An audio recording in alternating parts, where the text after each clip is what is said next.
Good afternoon, everybody. Happy second or third day of spring.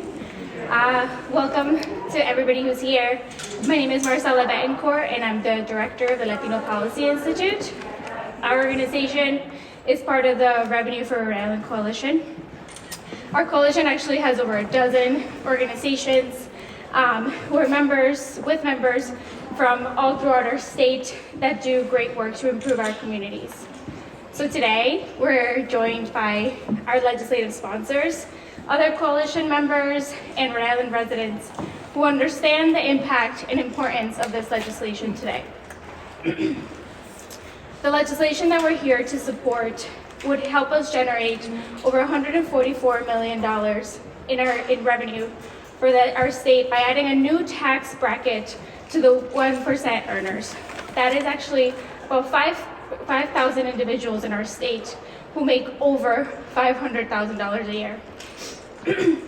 So today, to share a little bit more about this legislation, we have our legislative sponsors, and our Senate sponsor today will start us off, Senator Melissa Murray.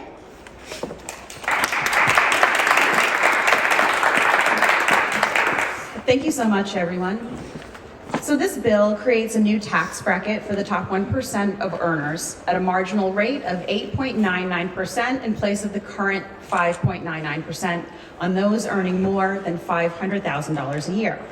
So to be clear, this proposal will have no impact on 99% of people in Rhode Island.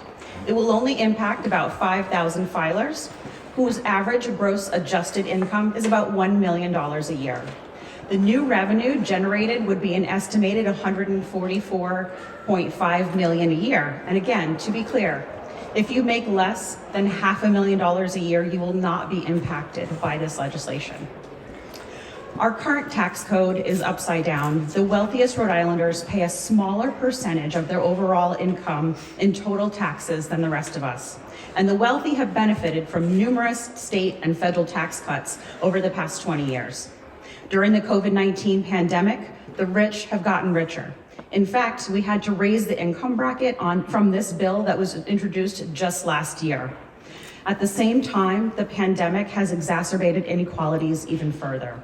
This proposal addresses social, racial, and wealth inequality, which will strengthen our state and help us better recover from the pandemic.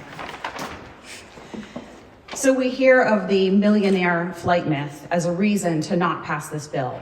In reality, it is just that, a myth. In fact, there are numerous studies, both statewide and nationally, that have found that millionaires have lower migration rate than the rest of the general population.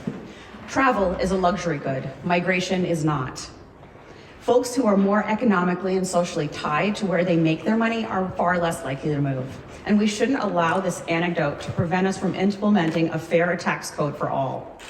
We could use this new revenue stream for education, for schools, for programs for our elderly, or even to increase state funding for cities and towns to potentially lower property taxes.